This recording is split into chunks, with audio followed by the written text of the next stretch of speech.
une référence, d'ailleurs, même une référence chez des journalistes qui, semble-t-il, ne l'ont pas tous lu. Je ne sais plus si c'était hier ou avant-hier, j'entendais un commentaire, je ne sais plus trop sur quoi, où un journaliste rapprochait un événement ponctuel, évoquant 1984, mais il le rapprochait des romans en général d'Orwell. Or, Orwell, le grand livre d'Orwell, il y en a un autre, il y a La ferme des animaux, mais le grand livre d'Orwell, c'est évidemment 1984, et là aussi on est dans le mensonge. 1984, souvenez-vous, la liberté c'est l'esclavage, il y a plusieurs comme ça, des aphorismes délirants qui sont assénés par la dictature de Big Brother et qui sont des contresens absolus et qui sont répétés continuellement et qui gavent absolument l'esprit de la population. Et moi je vois un destin, je vois pour EPP un destin assez comparable à celui de 1984. C'est un livre qui va rentrer dans les consciences. Il a commencé à faire cette intrusion dans nos consciences en France et ailleurs. Et puis ça va continuer parce qu'il dit quelque chose d'essentiel sur ce moment-là de la civilisation, en touchant à différents, comme j'ai essayé de l'exprimer, à différents thèmes, la peur de l'Alzheimer, la fusion du cerveau, la déliquescence du cerveau, la déliquescence de la langue, et puis au moment de son apparition, la dénonciation prudente de la langue de bois et du mensonge déconcertant. Voilà un petit peu comment je vois ce roman. Donc on va lire un passage où il est arrivé, et il a déjà fait un certain nombre de tentatives pour sortir sans succès. Il ne se sent pas moins impatient qu'avant, mais sa précipitation pour se libérer à tout prix, sans avoir élaboré un minimum de méthode, n'a-t-elle pas été une erreur? Se trouve-t-il dans une région inventoriée du monde, mais il n'a pas encore trouvé sur quel continent, ou bien sur une terre vierge où il est le premier pionnier de son espèce? Car si cette dernière hypothèse est la bonne, il n'a pas le droit de simplement lever l'ancre. Certaines tâches primordiales lui incombent, celles de l'explorateur. Par exemple, localiser cette ville, ce pays, le continent sur lequel elle se trouve, identifier ses habitants, la langue qu'ils parlent, et ainsi de suite, puis emporter la nouvelle à son retour chez lui. Mais, au fond, est-il sur notre globe ou sur un autre corps céleste de l'espace? À l'époque de la navigation spatiale et de la littérature de science-fiction, cette question ne paraît pas totalement absurde. Mais en pesant les pour et les contre un peu plus posément, il considère la première réponse comme une certitude. Parmi de nombreux autres signes, il y a le témoignage de la végétation à caractère tout à fait terrestre, autant qu'il peut le constater dans les parcs. Les arbres, les herbes, les fleurs, les quelques espèces animales qu'il a eu l'occasion de croiser, chiens, chats, pigeons, moineaux, insectes ou l'impin angora dans la chambre d'hôtel qu'il a un jour exploré, les poissons au marché, le canari, le perroquet, la tortue à la kermesse, quoiqu'il y a eu aussi un lézard à 6 pattes comme il n'en avait jamais vu auparavant. La saveur, la densité de l'air ne diffèrent en rien de chez lui, et en témoigne naturellement avant tout la présence des humains, qui plus est en une masse sans précédent, mais aussi les immeubles, les rues, l'hôtel, la circulation, les véhicules, le métro, tout exactement ou approximativement les mêmes que dans n'importe quelle grande ville. Le mode de vie, son rythme, les magasins, les buffets, la cuisine, l'économie monétaire et le fait qu'on lui ait changé son chèque de voyage, les chiffres arabes et l'usage du système de calcul à base 10, tout comme le découpage du temps en semaine, le dimanche, jour férié, en semaine, le dimanche férié, etc. Il n'a pratiquement pas vu d'étoiles, le plus souvent le ciel est couvert de nuages. Mais par bonheur, le soir suivant, le temps s'éclaircit durant 1 heure. Boudaille n'est pas compétent en astronomie, il ne sait identifier que quelques constellations, les Pléiades, Orion, la Grande Ourse, et dans son enfance, il a encore appris à placer l'étoile polaire par rapport à celle-ci. Après quelques recherches, il réussit à les repérer. Par conséquent, il doit se trouver dans l'hémisphère nord, car il n'ignore pas que de l'hémisphère sud, la Grande Ourse, par exemple, n'est pas visible. Ainsi, il est sur la Terre, mais sous quelle latitude, quelle longitude? Il ne s'est jamais occupé de ces questions. Et c'est peut-être seulement dans ses lectures de jeunesse ou dans des récits de voyage qu'il a lu ce genre de détermination de lieux géographiques. Il force sa mémoire pour se souvenir de la méthode utilisée, et il essaie aussi de la réinventer lui-même. Il arrive jusqu'au point que s'il compare le 12 heures de midi d'ici, autrement dit quand le soleil est au plus haut, à l'heure de chez lui, à condition d'avoir sa montre sur lui et de ne l'avoir pas déréglée, alors le décalage horaire permettrait de calculer la distance. Il faudrait diviser 24 heures par 360 degrés, chaque décalage de 4 minutes correspondant à 1 degré. À quelle distance donc de chez lui il est arrivé, vers l'est ou vers l'ouest? Il n'a pas apporté sa montre. Il ne peut plus rien y faire. Abandonné à lui-même pour imaginer la latitude, il ne lui reste alors que la seule spéculation. Et c'est au prix d'une fatigante gymnastique cérébrale qu'il peut en prendre conscience. Pour obtenir rapidement la latitude, il devrait pouvoir mesurer l'angle formé par l'étoile polaire qui se trouve sur l'axe de la Terre avec le plan de l'horizon. Mais pour le faire, il aurait besoin d'instruments spéciaux, d'un sextant ou d'un théodolite, mais où les trouver? À l'œil nu, il ne peut qu'estimer que l'étoile polaire faiblement scintillante, dans la mesure où c'est bien celle-là, se trouve approximativement aussi haut que chez lui. Autrement dit, sa latitude actuelle doit être à peu près la même, mais dans quelle direction? Où est-il? En Europe, en Asie, en Amérique? Ou sur un continent encore non encore découvert? Le climat désagréable ou la grande variété ethnique de la population, il les a déjà maintes fois repassés dans son esprit, il ne peut en escompter aucun appui. Sur les coutumes vestimentaires des gens, il n'a rien remarqué de particulier. Elles sont très semblables à celles des grandes villes européennes, sinon en moyenne d'une nuance plus grise, plus morne, et on porte davantage divers uniformes. À ce propos, ça le fait penser à ce gardien noir, à la police, dans sa salopette de toile qui apparaît d'ailleurs un peu partout. Serait-il possible que tant de personnes des deux sexes habillées de la même façon soient toutes des policiers ou des gardiens de prison? Il rencontre souvent la liftière blonde en montant ou en descendant dans l'ascenseur. Il essaie d'observer ses horaires de service, mais il finit chaque fois par s'embrouiller. Tantôt elle vient en effet pendant la période supposée, tantôt non. À d'autres moments, elle apparaît de façon tout à fait inattendue dans l'ouverture chuintante de la porte coulissante. Désormais, il se salue, et de menus signes montrent qu'il a suscité aussi l'intérêt de la jeune femme. À 2 reprises, elle s'est adressée à Boudaille au moment où il se préparait à descendre. En guise de réponse, il a haussé les épaules avec un sourire maladroit pour montrer qu'il ne comprenait pas. D'ailleurs, dans la cabine remplie, il n'a guère le temps de s'expliquer, il est toujours emporté par le flot de la sortie. Mais la fois suivante, atteignant le 9e étage, elle met la main sur son bras pour le retenir. Boudaille finit par saisir qu'elle souhaite l'inviter quelque part. Il reste donc dans la cabine ascendante qui se vide progressivement. Sur la plaque au-dessus de la porte, on voit les chiffres qui s'allument à leur tour, correspondant à chaque étage. Au 18e, le niveau supérieur, il ne reste plus que tous les deux. Elle ouvre la porte, sort et l'invite à le suivre. Alors, une chose qu'on n'a pas dite, le titre, je trouve que c'est magnifique.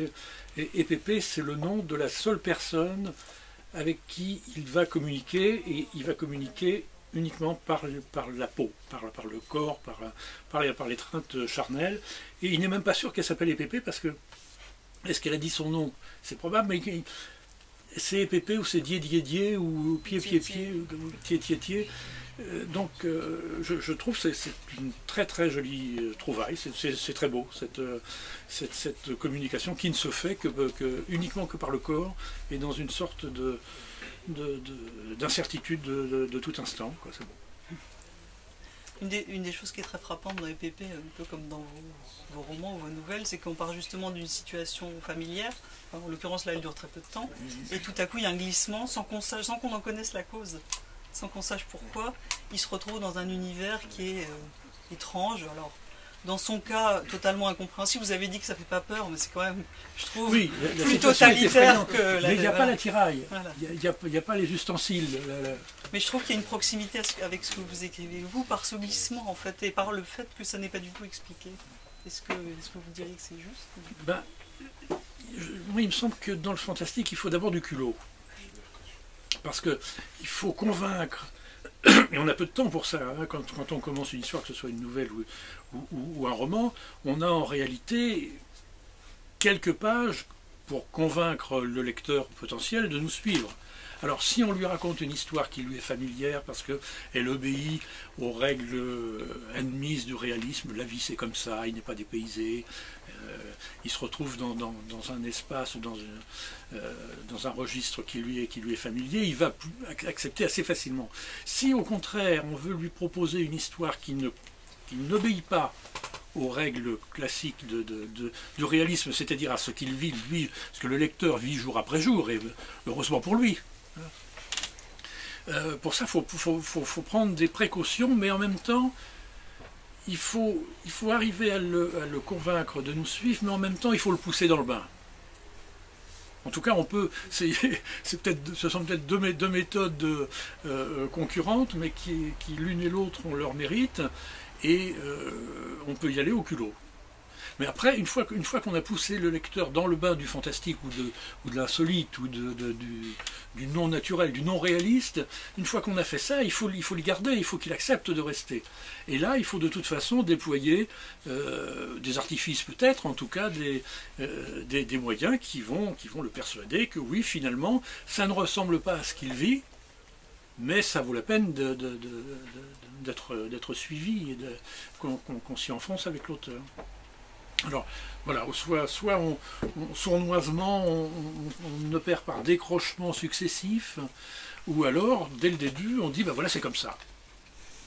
On n'est pas dans la réalité, et le lecteur saisi peut se dire, ben oui, bon, d'accord, je vais accompagner, je vais rentrer dans cette histoire, quoi. Ce qui est impressionnant dans les PP, c'est que on est un peu comme Boudaille, quoi. C'est-à-dire que lui, il applique toute son intelligence. Tout, il est extrêmement compétent, il a une compétence linguistique qui est extraordinaire, et tout lui résiste. Oui. Et on fait le raisonnement avec lui, de se dire, et toutes les choses auxquelles on pourrait penser, il y a déjà pensé. Il y a déjà pensé. Et justement, dans les extraits que vous avez choisis, on voit très bien que c'est un esprit parfaitement rationnel qui essaye qui s'applique à trouver une explication.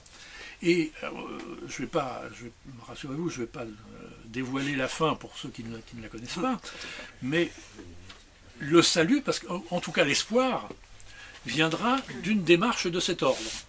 Extrêmement simple. Non, je n'en dis pas plus. Alors il y a beaucoup de façons, justement, à cause de cette résistance à la compréhension, il y a beaucoup de façons quand même de lire le PP. Et ce que vous pensez, puisque vous évoquez toujours le thème de la mort, du passage vers l'autre rive, est-ce que vous pensez que ça peut être une façon de lire EPP comme une sorte de purgatoire ou... Non, ça m'a pas effleuré. Non, je ne pense pas qu'EPP soit mort. Mais c'est pas impossible non plus de l'appréhender de cette façon, c'est vrai, la réflexion. Je ne sais pas si vous avez des questions, des commentaires. Et que Boudaille soit mort, pardon. Oui, vous avez. Non, mais le relire avec Alzheimer en tête, si je puis dire, c'est un peu effrayant. Bah, c'est un livre effrayant, en fait, hein, c'est vrai. C'est très effrayant. Moi, ce que je remarque, c'est que le passage que vous avez lu, là, les deux, en fait, il fait écho d'une certaine manière à un livre de son père, hein, d'Enfer et Mido, en fait, de Frigyes Karinthy. Le personnage se retrouve sur une autre planète, en fait, effectivement, mais au départ, il se pose la question. Hein, la question, elle est posée plus brièvement, et puis résolue plus brièvement, parce qu'en fait, on est dans un conte, puisque c'est une suite de Gulliver, en fait.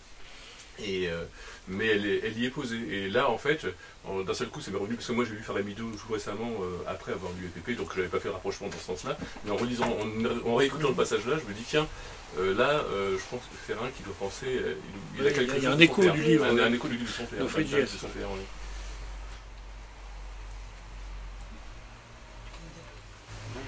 Par rapport à ce que tu disais tout à l'heure sur le fait que le lecteur, en même temps que Boudaille, cherche à comprendre ce qui se passe, ça nous place véritablement dans une situation telle que la sienne. Et moi j'ai vraiment, en tout cas au début du roman, une sensation d'étouffement, d'oppression en fait, véritablement. On se met à sa place et on n'arrive pas non plus à sortir, lui n'arrive pas à sortir de cette ville et nous on n'arrive pas à sortir non plus en esprit de cette ville-là, on est emprisonné en même temps que lui. Et c'était vraiment une impression très forte de vivre la même chose que lui, et c'était très très très réussi. C'est ça qui fait pour moi une grande partie de la réussite de ce roman. Ah oui, il faut qu'on y croie. C'est l'investissement du lecteur dans le personnage. C'est un phénomène de possession ou de dépossession qui est essentiel à la littérature en général, qu'elle soit réaliste ou fantastique. Merci beaucoup. Je voulais parler maintenant de vos livres. Donc je vais commencer par Le Jardin dans l'île. Donc c'est un recueil qui a été réédité par Zulma en 2005, c'est bien ça. Alors en général, bon, je crois que vous publiez vos nouvelles au fil de l'eau, donc c'est des recueils qui ne sont pas thématiques. Mais moi, quand j'ai découvert votre univers la première fois, la première impression que j'ai eue, c'était d'avoir de la chance. C'est-à-dire, je me suis dit, j'ai poussé la porte d'un domaine et vraiment, j'entre dans un monde qui est imprégné de cette étrangeté, où on a la nostalgie des temps passés, où on a l'amour des objets anciens, des lieux qu'on a habités, en particulier dans ce recueil-là. Et c'est vraiment quelque chose qui m'a beaucoup plu. L'autre chose que je pourrais dire sur tous les recueils, c'est que j'ai envie de parler de toutes les nouvelles, et c'est quand même assez rare. Voilà, je vais sûrement me répéter pour ça. Je vais quand même parler de 3 nouvelles dans ce recueil-là. La première, donc, c'est celle qui porte le titre du recueil, Le jardin dans l'île, parce que je trouve que vous avez un don pour évoquer une atmosphère entre réalité et rêve, et aussi pour évoquer le charme un peu envoûtant des femmes qu'on croise comme ça une fois. Ça me faisait penser aux Passantes de Georges Brassens. Donc là, on a un homme qui entreprend un voyage en train, en bateau, sous une tempête terrible, pour aller retrouver une femme qu'il a croisée à Paris, et donc une artiste peintre qui vit isolée sur une île minuscule. Je trouve que c'est vraiment une nouvelle magnifique sur la trace éternelle, quasiment, que peut laisser une rencontre très fugitive. Une deuxième nouvelle dans ce recueil que j'ai vraiment adoré, c'est L'inhabitable. Donc on a une sorte de héros maudit. Alors il y a aussi beaucoup d'humour, d'ironie dans vos nouvelles et dans vos romans. Cet homme assez malheureux, il est poursuivi par des expériences malheureuses de logements impossibles. Par exemple, il a habité dans un logement où tout prenait feu spontanément. Et donc, il pense avoir enfin de la chance et avoir trouvé la maison de ses rêves, donc une maison de Meulière, dans une jolie banlieue, entourée de glycines, de lilas, et voilà, il est tellement heureux, il est tellement euphorique. En plus, cette maison, elle est située dans une rue qui porte le nom prometteur de rue des Aubes, donc il est tellement euphorique qu'il signe le contrat sans même visiter la maison, et là, évidemment, ça va s'avérer être une très grave erreur.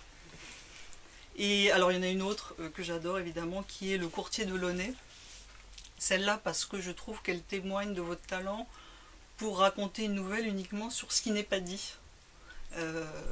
Il s'agit donc de l'histoire d'un antiquaire qui embauche un courtier qui s'appelle Delaunay, et cet homme a la particularité de dénicher n'importe quel objet, avec tous ses détails, sa forme, sa dimension, sa matière, sa couleur, qu'un client veut avoir, et personne ne sait comment il procède.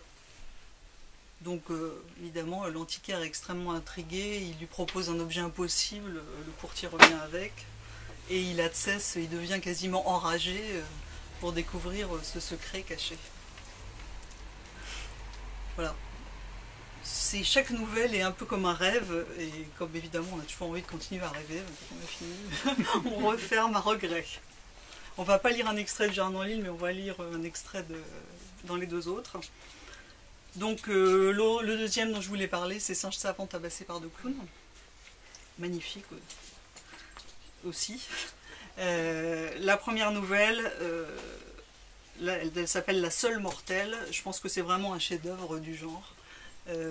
C'est l'histoire, donc le narrateur, c'est un homme très riche. Il a eu un début de vie très dur parce qu'il était dans un camp de réfugiés, et après il a hérité d'une fortune immense. Cet homme est toujours solitaire, mais il est très protégé par le rempart que lui apporte son argent. C'est un thème, le thème ce que peut l'argent, un thème qu'on retrouve très souvent chez vous. Mais malgré ça, il reste hanté par l'histoire qu'il n'arrive pas à oublier, qu'une prostituée qu'il a rencontrée dans un palace lui a raconté un soir. Donc cette femme avait le front dissimulé par un turban, et à un moment, accidentellement, le turban a glissé, et il a vu qu'elle avait sur son front un tatouage en forme de cercle orange. Donc elle lui a raconté son histoire, c'est la nouvelle. Je ne vous dirai rien. Mais c'est un conte vraiment magnifique sur les illusions cruelles qu'on peut avoir dans une vie de mortel, et aussi sur le fait que même si l'argent peut beaucoup, ben, il y a des limites à ce qu'il peut obtenir. Donc au fil des nouvelles, on devient familier de votre univers, au fil des nouvelles et des romans. Souvent on part d'un quotidien qui est assez ennuyeux, qui est lénifiant, avec des personnages qui sont souvent du côté des perdants, et puis on bascule dans quelque chose d'étrange, énigmatique, marqué de nostalgie, d'humour. Alors une chose qui est très importante dans ce recueil, c'est qu'il y a énormément de renvois, de points communs, de personnages, de situations avec l'autre rive. Et quand on lit les deux, c'est formidable. Et quand on lit l'ensemble de votre œuvre, parce que justement on a tous ces renvois, ces résonances, et que ça construit quelque chose de plus grand. Voilà, bon, j'aimerais bien parler de toutes ces nouvelles aussi. Il y en a une que j'adore, et notamment pour son titre, mais je l'adore cette nouvelle, c'est Tigre adulte et petit chien. C'est aussi une nouvelle fantastique sur l'alliance mortelle du pouvoir de l'argent et d'une séduction avec volonté de nuisance. Donc c'est l'histoire au tournant du XXe siècle. On a un jeune homme qui est très fortuné, mais qui a l'article de la mort à cause de la tuberculose qui fait des ravages dans Paris. Et donc, grâce à la fortune de sa famille, il est admis dans un établissement de soins qui est tenu par le docteur Gorbius au fin fond de l'Aubrac. Et cet établissement très particulier n'admet que quelques patients riches, mais il les guérit tous pour peu qu'ils soient toujours riches. Donc ce monsieur Gorbius, on le retrouve dans différentes nouvelles, en directeur de cirque, en monsieur loyal d'une terrifiante attraction de fête foraine, dans une nouvelle qui s'appelle La sensationnelle attraction. Et puis on voulait vous lire donc le début de Écorcheville. Donc c'est une ville paisible qui est la ville centrale du roman L'autre rive.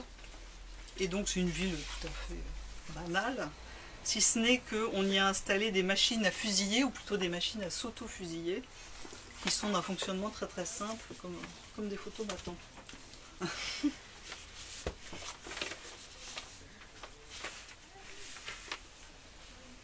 Quand il apprit qu'on avait installé en ville plusieurs machines à fusiller automatiques, Horn ne fut guère impressionné. Des innovations qu'on a de cesse d'introduire dans notre environnement, combien s'avèrent durables. Sans doute certains de ces équipements, tels que les cabines téléphoniques ou les photomatons, se sont-ils imposés en administrant la preuve de leur utilité. Mais comment voulait-on que l'usage de machines à fusiller, à s'auto-fusiller qui plus est, s'implanta pour de bon? Passé le premier moment de curiosité, une pareille invention était vouée à demeurer un gadget. D'ailleurs, à partir de quel seuil la rentabilité de ces engins était-elle assurée? Combien le financement de la seule maintenance nécessiterait-il d'auto-fusillade par mois? Tout avait beau être en principe automatique et auto-nettoyant, il faudrait bien payer le personnel préposé à l'enlèvement des corps et les armuriers chargés de régler et de recharger les bouches à feu. Horn voyait mal l'entrepreneur amortir son investissement, faire ses prêts et dégager des bénéfices. Le pronostic d'Horn, exprimé à haute voix à la terrasse du café du centre, n'avait rien pour surprendre ses auditeurs. On le savait incrédule et dénigreur. Pas mauvais bougre au demeurant. L'absence chez lui de travers rédhibitoires, au-delà de cette tendance à la critique, lui valait de la part de ses relations un attachement mesuré, plus tiède que chaleureux mais réel. Dans son entourage, on mettait son scepticisme au compte de la frustration. Cet homme-là n'était heureux ni au jeu, ni en amour. Le jeu, c'est une façon de parler. Horn ne jouait guère, il travaillait. Et en dépit du mal qu'il se donnait, ses affaires languissaient. Il n'était jamais parvenu à attirer dans son magasin de ganterie la clientèle raffinée dont il rêvait. Les élégants et les élégantes d'Écorcheville restaient fidèles à Damien l'Étoilé, son concurrent. Peut-être parce que celui-ci appartenait à la caste dont ils émanaient eux-mêmes. Damien était né au sein d'une de ces vieilles familles d'Écorcheville, dont la prospérité née de la traite des Noirs s'était confirmée dans l'importation du pavot à l'époque où l'opium se vendait au grain chez le moindre apothicaire. Dans ce milieu ganté, cravaté et chapeauté, Damien était apparenté à tout le monde.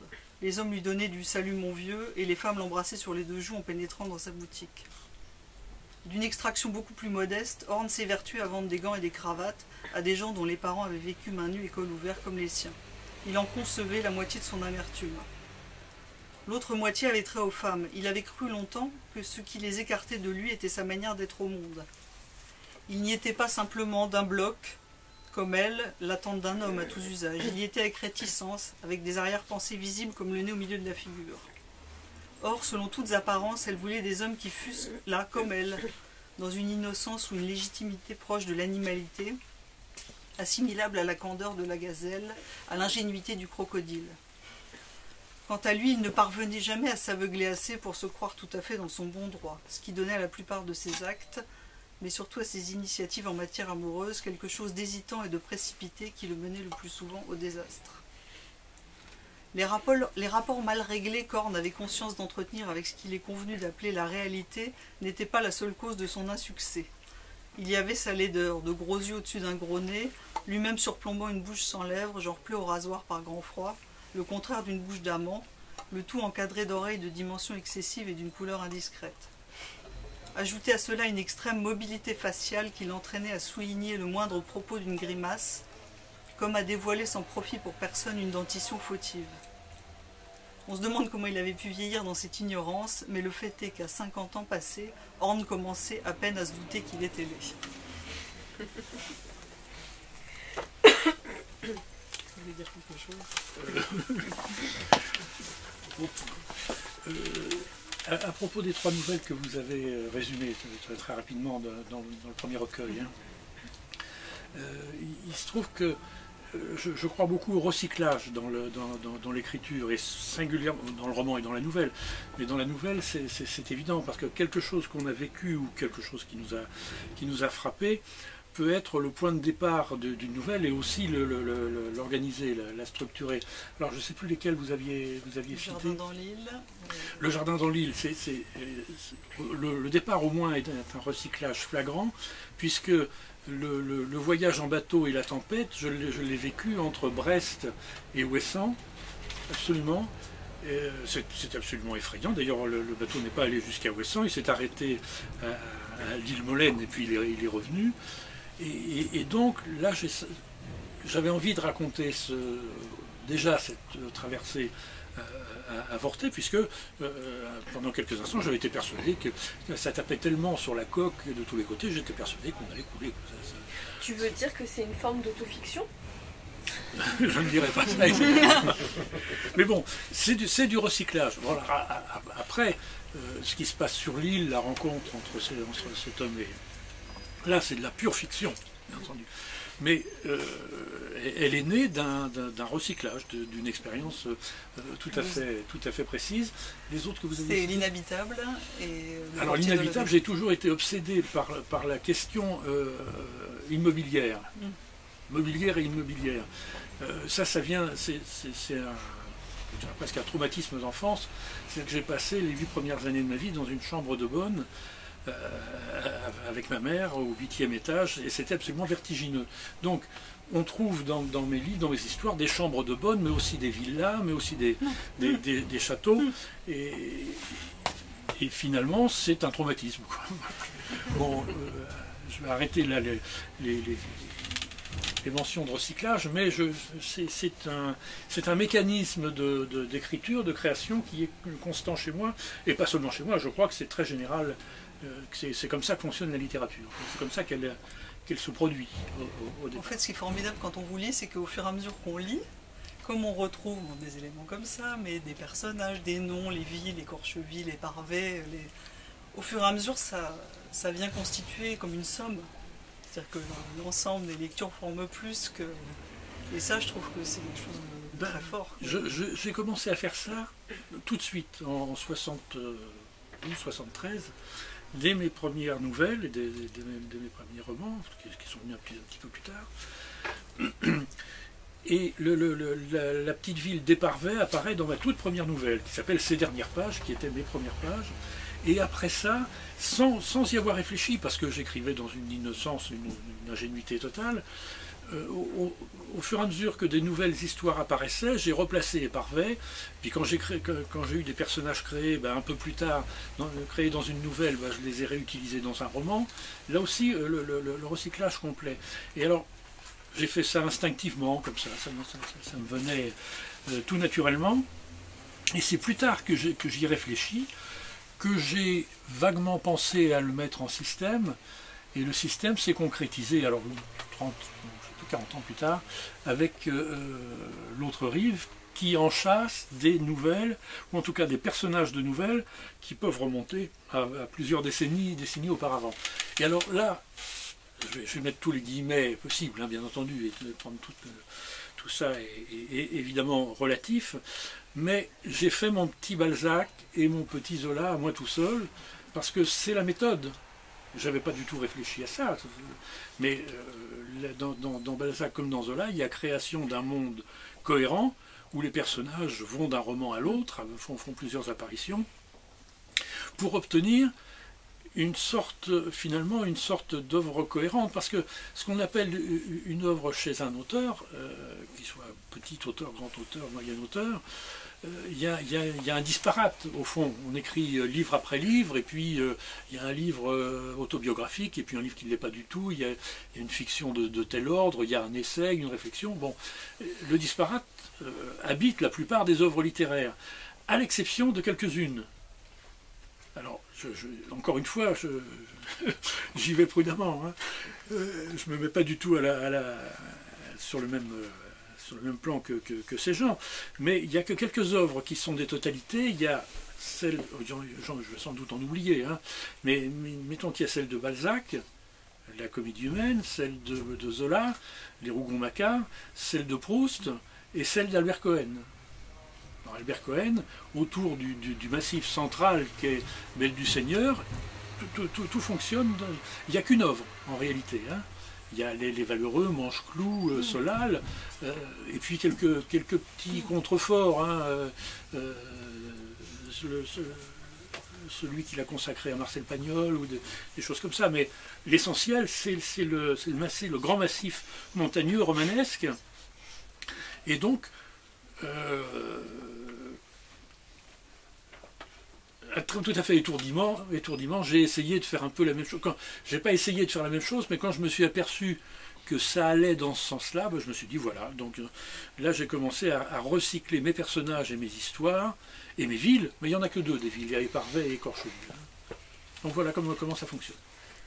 Alors on va parler de jeune vieillard assis sur une pierre en bois. Donc il y a 8 nouvelles, ce recueil-là est plus récent, il est paru à l'automne dernier. Là encore, vous partez de personnages qui mènent des vies assez ordinaires, souvent précaires. Il y a souvent les brocantes, le marché aux puces, et d'ailleurs souvent les objets eux-mêmes semblent chargés d'émotions. Et puis c'est des moments mystérieux dans des vies comme ça, familières, où l'étrange apparaît, comme dans les intermittences d'Icare, donc l'histoire d'un homme qui a la chance de s'envoler 3 fois. Alors, je voulais parler de la première nouvelle du recueil qui s'appelle Les Amants sous verre. Donc c'est un jeune homme et une jeune femme qui recherchent dans une convention d'antiquaire en Alsace des églomisés. J'ai appris grâce à vous ce que c'était que personne ne sait. Des églomisés. C'est une peinture sous verre. Peinture sous verre. Et donc des peintures sous verre. Et je voulais en parler parce que justement c'était vraiment l'impression que j'avais par rapport à vos nouvelles qu'elles étaient comme des peintures sous verre. Que c'était des mondes en miniature, des mondes comme ça qui existaient en eux-mêmes. La nostalgie, les mythes sont très souvent présents dans vos nouvelles qui racontent soit les détours insolites de la vie, ou alors leur dernier feu d'artifice, qui est une nouvelle que j'ai beaucoup aimée qui s'appelle Diorama, qui est un personnage qui s'appelle Monsieur Benjoin, qui est un artisan fabricant de figurines et qui revient sur le tard habiter dans un appartement aux portes de Paris qu'il a hérité de sa mère. Cet appartement est au sommet d'une tour, il surmonte une place et sur cette place il y a un manège abandonné. Et toutes les nuits, cet homme qui a des insomnies se met à sa fenêtre et là, il croit voir sur la place passer des personnes qui ont compté dans sa vie autrefois. À un moment, dans les intermittences d'Icare, le narrateur, qui raconte donc son histoire, dit qu'on n'aille pas s'imaginer que j'écris pour être cru, je m'en moque, rendu où je suis de ma vie. Et justement, vos nouvelles, elles sont étranges, comme ça, elles sont détachées du réel, mais en même temps, elles nous relient à la réalité de la vie, au temps qui passe. Et c'est ça que je trouve ça très beau. Donc je reviens à l'histoire de la peur. En général, il n'y a pas de peur dans vos nouvelles, mais souvent on y croise aussi des créatures étranges, animales. Donc il y en a une qui s'appelle une route poudreuse. C'est le séjour d'un conférencier qui se rend dans une petite ville, et là dans la ville, il est talonné par 2 lionnes qui sont à la fois très belles, mais qui sont très menaçantes. Et puis on va lire Anaïs va lire un extrait de Escargot Pifuré. Donc c'est justement un petit professeur qui habite dans une chambre de bonne et qui a des nuits qui deviennent un peu étranges et assez perturbées après que s'installe à côté de lui. Je sais. On venait de refaire les peintures du couloir desservant les anciennes chambres de bonne du 8e étage. Je m'étais réjouie du remplacement de l'atroce badigeon marron par un bleu léger, presque céleste. Certes plus salissante, la nouvelle teinte me donnait l'illusion d'emprunter les couloirs creusés à même l'azur. Aussi découvris-je avec perplexité les traces qui maculaient les murs à peine secs. Blanchâtres, ou plus exactement argentées, Elles évoquaient le sillage spumeux qu'aurait laissé derrière lui un escargot d'une taille comparable à celle d'un ballon de football. Bien entendu, il n'en existe pas chez nous d'un pareil gabarit. Mais alors, comment expliquer ces longues traînées de bave qui sinuaient sur les murs? L'étage compte 5 chambres. À partir du palier auquel on a le choix d'accéder par un monte-charge grillagé, claquant et grinçant, ou par un étroit escalier en colimaçon, s'ouvre d'abord une section de couloir aveugle. Celle-ci se scinde bientôt en 2 branches, celle de gauche desservant 2 chambres, celle de droite 3, dont j'occupe la 2e. La 3e jouxte le réduit des toilettes. Un vieil homme à peu près sourd et peut-être muet en était alors le locataire. Les plombs auxquels on remplit seaux et brocs, aucun de ces galetas ne jouissant de l'eau courante, il est déjà bien beau qu'il y ait l'électricité, sont situés au bout de l'autre branche du couloir. À l'époque, 3 seulement des 5 chambres étaient habitées, dont une l'était à nouveau depuis peu. Non que les 2 autres fussent vides. La première, sise à gauche de la mienne, était condamnée depuis une 20aine d'années. Des scellés y étaient apposés. Elle appartenait au propriétaire d'un des appartements de l'immeuble, à l'étage noble. Il avait disparu sans laisser d'adresse, sans qu'on pût conclure à son décès et régler sa succession, en des temps bientôt lointains où de tels évanouissements dans la nuit n'avaient pas été rares. Par un fenestron du palier qui donne sur la cour obscure comme un puits, on apercevait derrière les vitres poussiéreuses un amoncellement de malles-cabines, de valises que j'imaginais regorgeant d'effets et de livres également démodés. Dans la seconde chambre, la première du couloir de gauche, la gérante de la boutique de lingerie et frivolité du rez-de-chaussée entrepose ses stocks. Cette commerçante, fort belle femme qu'il m'arrive de croiser dans le couloir, garde aussi les mannequins d'exposition en plastique ambré, fumé, doré, marbré ou ocellé, qu'elle fait tourner dans sa vitrine au gré de son inspiration. Un jour, comme je passais devant la porte ouverte de sa réserve, j'avais été frappée du spectacle qu'offrait cette femme de chair, s'affairant autour de ses vénustés inanimées. Je donnais parfois à la scène des prolongements imaginaires dont Madame Helena, c'est son nom, aurait pu s'offusquer. La seconde chambre de la branche gauche, la plus proche du lavabo communautaire, était demeurée vide d'une 8aine de jours. Un couple s'y était installé. Avant d'apercevoir ces nouveaux voisins, j'avais entendu leurs pas et leurs voix. Celle de l'homme surtout. Elle trahissait un certain âge, la 50aine au moins. Sa compagne, qui me parut beaucoup plus jeune, lui répondait par de brefs pépiments. Ils avaient emménagé depuis peu quand des traces apparurent sur les murs du couloir. Merci. Je reviens sur cette histoire du recyclage. Le lieu que vous avez lu, c'est absolument, avec une précision totale, la chambre de bonne et le 8e étage de mon enfance. Donc d'écrire vous permet des choses comme ça, de ressusciter un lieu où je ne retournerai jamais, parce que il y a quelques lieux du passé où je retourne volontiers, et puis il y en a où je ne vais surtout pas. Et là, je n'irai jamais. Mais il est tellement inscrit dans ma mémoire que pour le décrire, c'est venu avec une facilité absolue. Ça aurait été dommage, d'ailleurs, incompréhensible. Mais en tout cas, c'est toujours ce mécanisme d'utilisation d'une expérience personnelle qu'on va déverser et qui va servir de réceptacle à la fiction elle-même. Voilà. Une des choses qui est très frappante dans vos nouvelles, et puis évidemment les romans, dans Notre Rire en particulier, c'est qu'il y a énormément de personnages qui ont beaucoup d'épaisseur, non seulement le personnage principal, mais aussi beaucoup de personnages secondaires, et on a l'impression que c'est vraiment eux qui tiennent le roman. À un moment, j'avais noté une citation dans L'Autre Rive. On a le personnage principal, donc, qui s'appelle Benoît Brisé. Il est amoureux d'une fille, c'est fille de personne. Et il imagine que fille de personne et Crooks, son frère, quitte Écorcheville. Et en fait, quitte le roman, hein, puisque le roman, c'est une entité fermée qui est Écorcheville. Et il dit « Et sans eux, qu'adviendrait-il d'Écorcheville ? Leur absence ouvrirait dans le corps de la cité des béances invisibles. » On a l'impression là que vous dites que les personnages, même les personnages secondaires, sont des éléments capitaux pour tenir le roman. C'est l'impression qui se dégage souvent, en fait, même de vos nouvelles.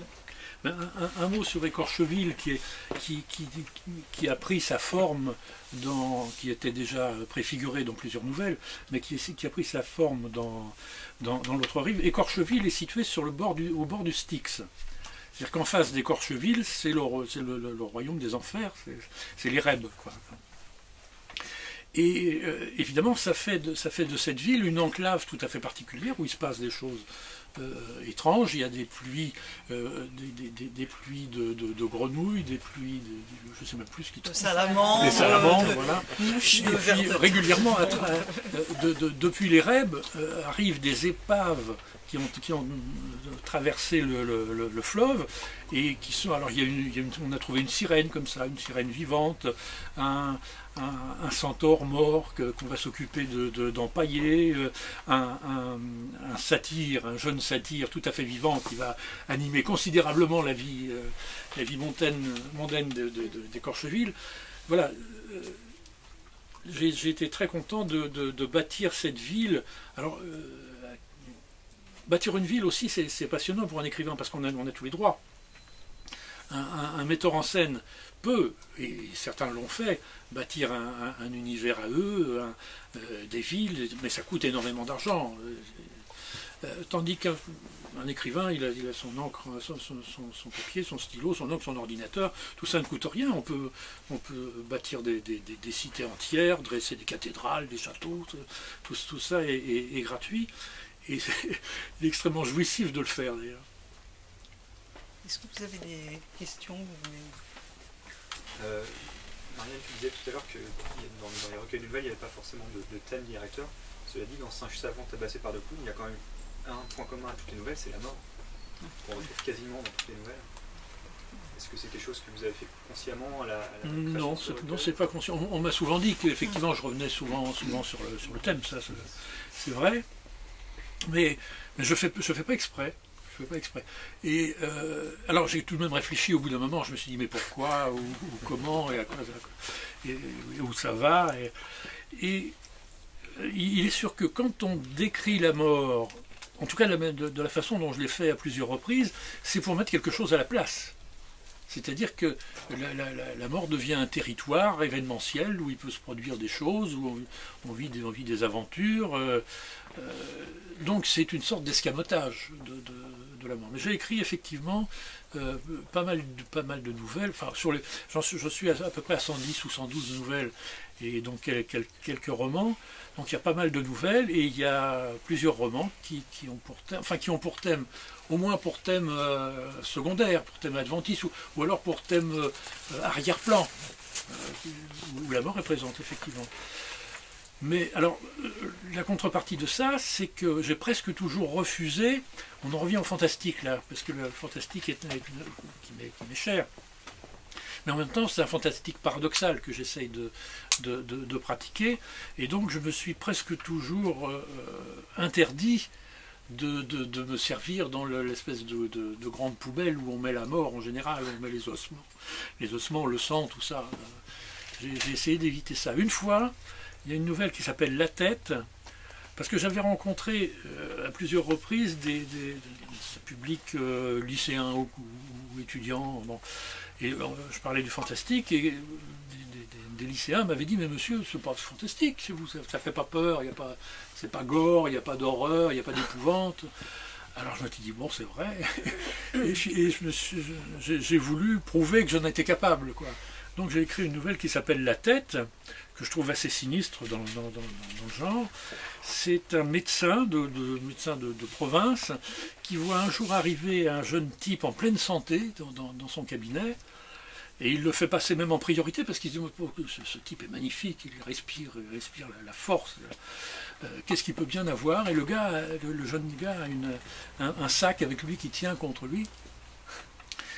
Et donc le médecin essaye de le faire parler, mais le jeune type est quand même assez crispé, assez coincé, et finalement il se décide à dire pourquoi il vient. Il ouvre son sac et il sort une tête d'homme qui parle. Et alors il y a une explication, c'est pas gratuit tout ça. Cet homme est l'assistant du bourreau, et il a procédé à une exécution avec son patron, et puis il s'est aperçu, son patron l'a laissé terminer le boulot, c'est-à-dire vous rangez le cadavre, vous rangez la tête dans la sueur, tout ça, vous occupez des détails. Et après le départ du patron, le jeune gars, l'apprenti, s'aperçoit que la tête est vivante et qu'elle parle. Donc il la trimballe, et là, j'avoue qu'avec une certaine complaisance, je suis rentré dans le sordide, c'est-à-dire que le jeune apprenti est parti, s'est enfui avec la tête dans un sac, on dirait un sac de sport à la limite, et il s'enfuit avec lui, et qu'est-ce qu'il va en faire? Alors il lui donne à boire, l'autre a soif, il lui donne à boire, bien entendu, mais il faut le mettre dans une bassine, parce que ça dégouline, vous comprenez? Bon. Enfin, plein de choses comme ça, où je vais essayer d'avoir mes galons d'écrivain d'épouvante, quoi. Mais je sais pas si ça fait très peur. C'est la logique, si ça suit la logique, c'est de la SF. C'est de la science-fiction. Ah non, il y a la seule machine qu'il y a là-dedans, c'est la guillotine. C'est pas forcément les machines, la science-fiction. Je sais bien, mais... Oui, je sais bien. Je suis en train de travailler justement sur cette question. Et la frontière entre science-fiction et fantastique est extrêmement mouvante, surtout de plus en plus d'ailleurs, elle l'est, je crois. Et si on prend des romans fondateurs comme Frankenstein ou Dr. Jekyll et Mr. Hyde, en réalité, on peut les classer dans les deux. Je rappellerai, je ne sais plus qui a dit ça, que un connaisseur de la science-fiction a dit, mais vous savez, chaque fois que dans un roman de science-fiction, vous entendez parler de moteurs à antigravitation luminique, à la place, vous pouvez mettre abracadabra. Et si on y réfléchit, oui.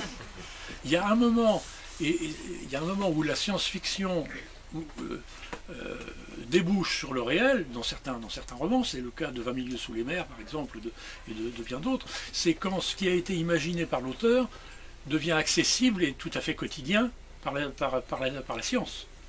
Et là, on est effectivement, on est plutôt de façon claire dans la science-fiction. Je rappelle que dans 20 milieux sous les mers, il y a plus d'un siècle, Jules Verne décrit un sous-marin qui fait le tour de la mer, si j'ose dire, en passant sous l'épaule, et qu'en 1968 ou 69, un sous-marin qu'on a appelé d'ailleurs le Nautilus a fait exactement ce voyage.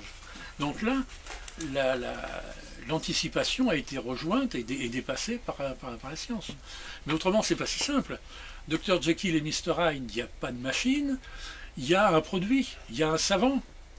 Mais dans Frankenstein, il y a un savant. Il y a une machine, une sorte de galvanisation, de sarcophage à galvaniser la chair morte qui va la faire revivre. On peut à la limite remplacer ça presque. On ne peut pas remplacer par abracadabra, j'exagère. Mais on est tout de même à la frontière entre les genres. L'impression que j'ai, c'est que le fantastique sert à autre chose que la science-fiction. C'est dans la visée que c'est différent. Comme si, alors pour schématiser, pour simplifier à l'extrême, la science-fiction nous servait à réfléchir au pouvoir que la science nous donne sur la réalité, tandis que le fantastique nous sert au contraire vers l'intérieur, à rentrer dans la psyché humaine et à poser des questions et à essayer de voir, essayer de nous dépatouiller un petit peu des choses qui nous étonnent. Mais c'est la principale distinction entre les deux genres que je ferai. C'est la finalité des deux genres. Autrement, très souvent, ils se recoupent. Merci beaucoup. On peut boire un verre si vous voulez. Ah, ben d'accord. N'hésitez surtout pas à continuer à faire signer des livres à Georges-Olivier Château-Renaud, à continuer à discuter avec lui. Merci en tout cas.